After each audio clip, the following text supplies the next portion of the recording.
Yes, my friends, welcome back. Three big stories to discuss today. We talk Kai Havertz and Real Madrid, as Madrid turn to Havertz to replace Karim Benzema.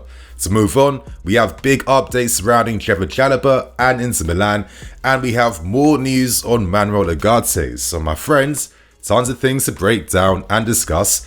There is going to be a second upload coming out later tonight, so make sure you have those notification buttons on so you don't miss a beat. And if you like today's video, you know where that like button is, right? So I hope you guys enjoy, and without wasting any more time. So right now, my friends, let's discuss these latest reports around Manuel Ugarte. Now, as we know at this point in time, Paris Saint-Germain's wage offer far eclipses our offer. They've offered Ugarte €5 million a year. We've offered him $2 million a year. And naturally, this massive disparity has made Ugarte need to reconsider and take his time. But because of our urgency and willingness to complete this deal quickly, because Sporting Lisbon want to cash in very early to reinvest in their team for this summer, there's a willingness to find solutions. And yesterday, we held more concrete talks with Manuel Ugarte. First off, Pochettino held direct conversations with the player to re-emphasize his plans and ideas for him, why he needs to sign for us, and why he's going to be very important for us for next season. And secondly, the club are willing to offer and increase higher wages.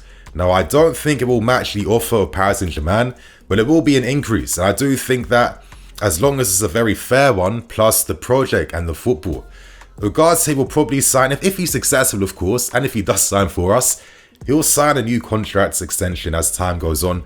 That's how these deals work. So it's not too bad in the context of things right now. And the thing we have in our favour is that Ugarte prefers to play in the Premier League and of course prefers to come to London. So as we do know, in terms of agreeing the final package to get this deal over the line, we're going to offer like €5 million extra to be able to pay for this deal in installments. And Sporting Lisbon are more than fine with that. So it's a matter of time right now.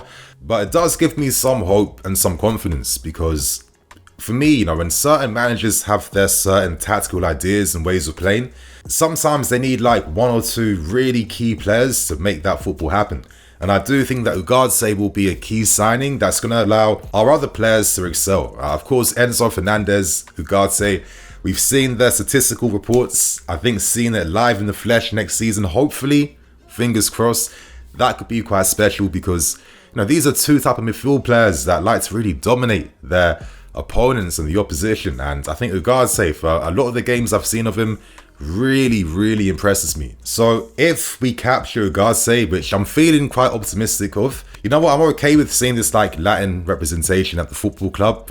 We never really had too much of an influence like that, but I think it'll be quite exciting to see like a new cultural shift at the football club. It feels like Spanish is going to be everyone's second language from next season. So yeah, these guys need to come ready, they need to come prepared, and hopefully this is the window where we really sort out the midfield once and for all and get everything sorted. So that's the first reports out the way. Things are positive around Ugarte.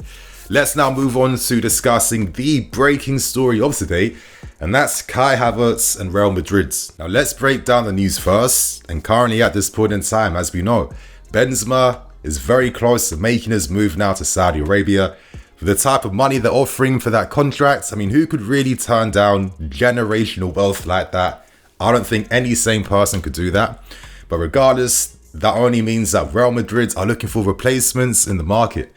And ideally for them, they need a striker that can link the wingers, that can link the midfield players.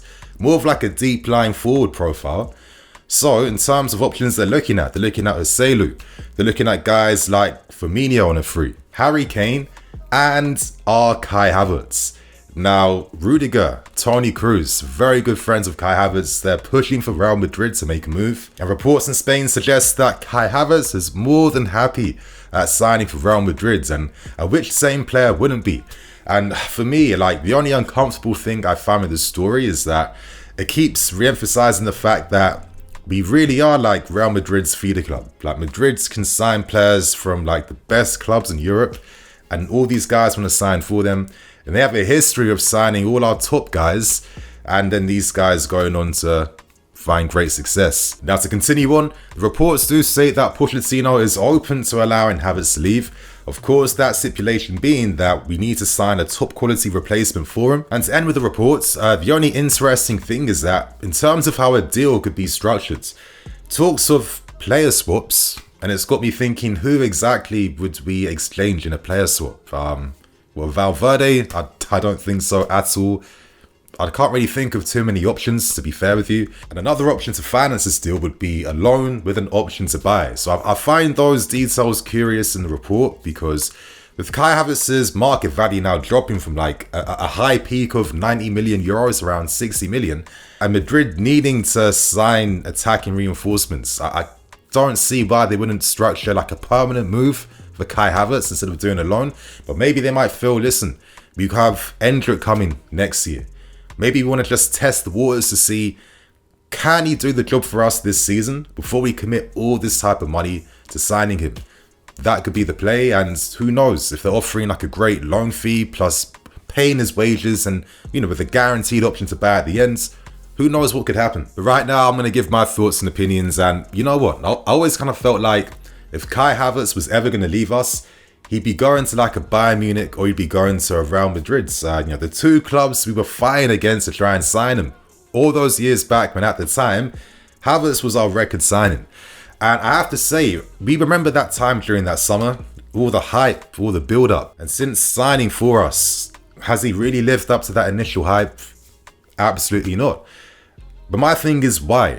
Why is that the case? And why have so many players in his age group at this football club found it hard to really push on in their careers and find like new heights in their game? Obviously, it doesn't happen like incrementally season by season, right? But I do feel like, other than seeing improvements in Kai Havertz's physicality, his pressing, one thing he couldn't do before when he was at Bayer Leverkusen, the hold up and details like that, you know, he has got better in those physical aspects. But in terms of the technical aspects, I kind of feel like his game not only gets undermined, but also it hasn't been fully refined, because there's no sense of like continuity behind how we use Kai Havertz. And the stats say it for himself. I mean, since signing for us, he plays like at least 4 different positions per season. His first season, he was used as a very advanced 8. Then he played on the right hand side, and he played up front. And when he has played up front, it's not like he's playing as a deep line forward. Sometimes he does that. Other times he's playing more like a target man forward that's only staying in the box. And other times he's playing up front alongside other strikers too.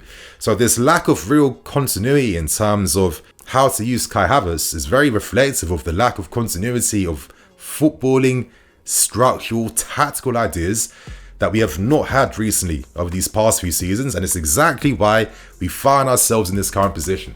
Now, it makes a ton of sense why Madrid would be going for Kai Havertz. And it's something I've always said. When you compare Havertz's time at Leverkusen to us, what are key details that are missing from our game?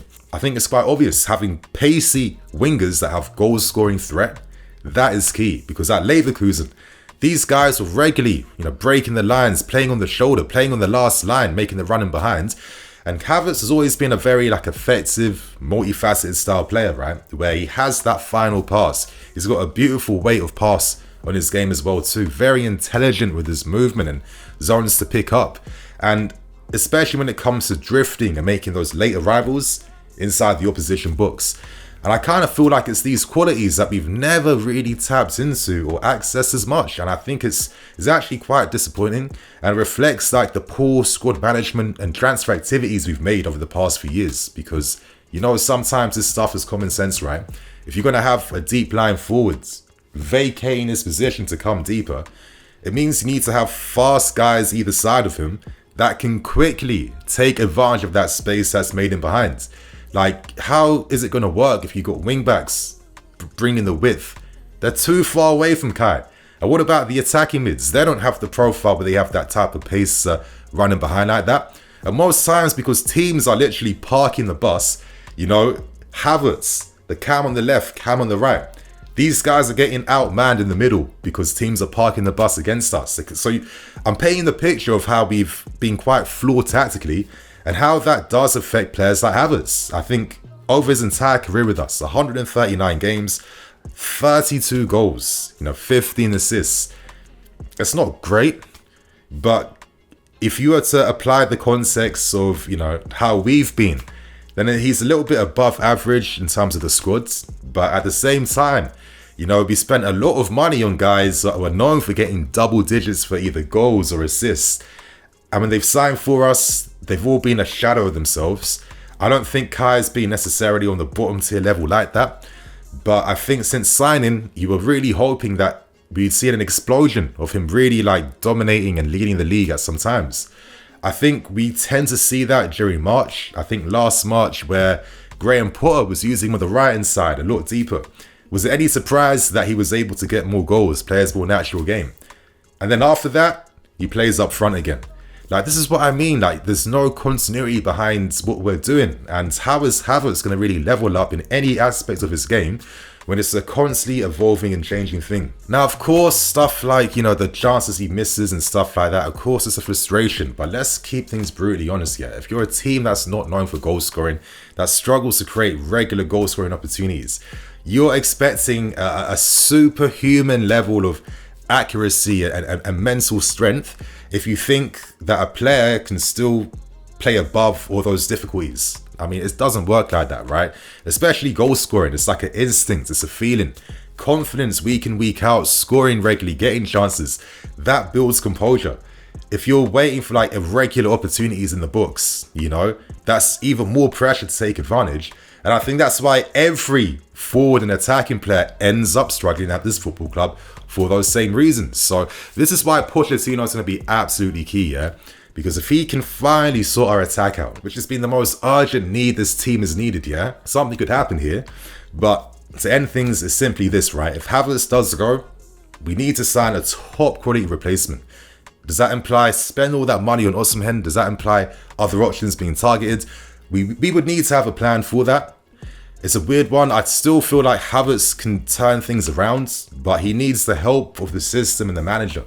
It would have been interesting to see what Pochettino does with him.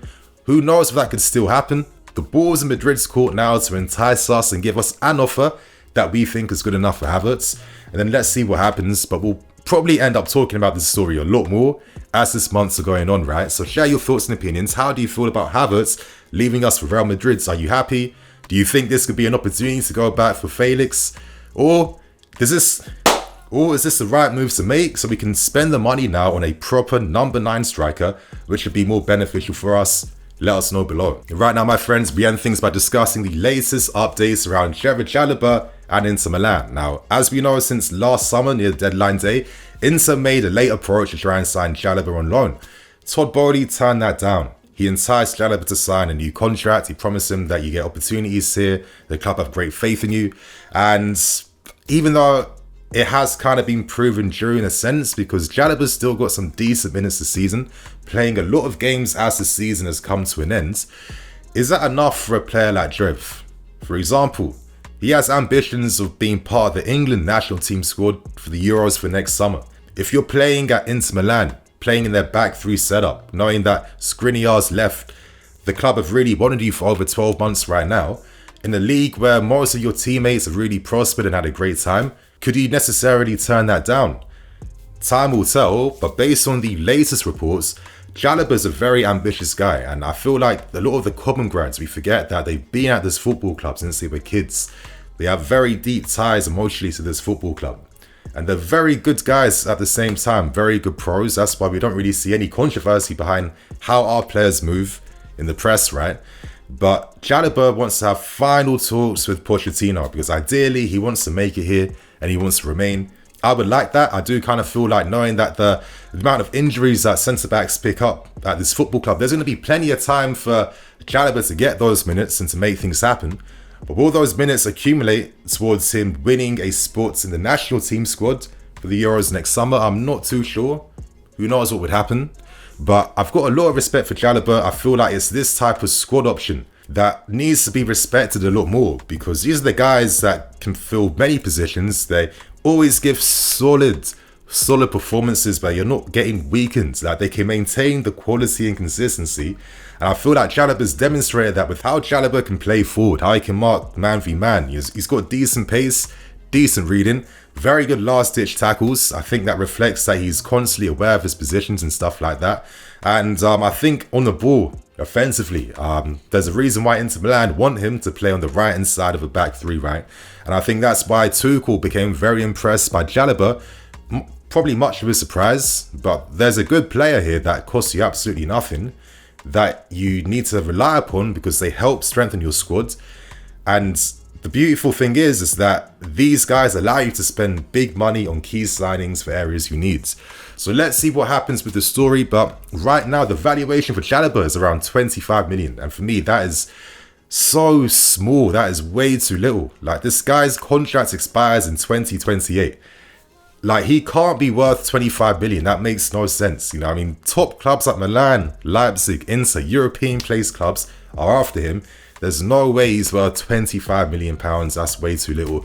So let's see how the story progresses. But right now, my friends, that is all the latest news right now. There is going to be more videos coming out later today. And during the next weeks, I want to do more things other than news. I'm going to have all the updates for you guys. But there are other things I'm working upon too, to get ready for next season and to discuss how our last season ended too.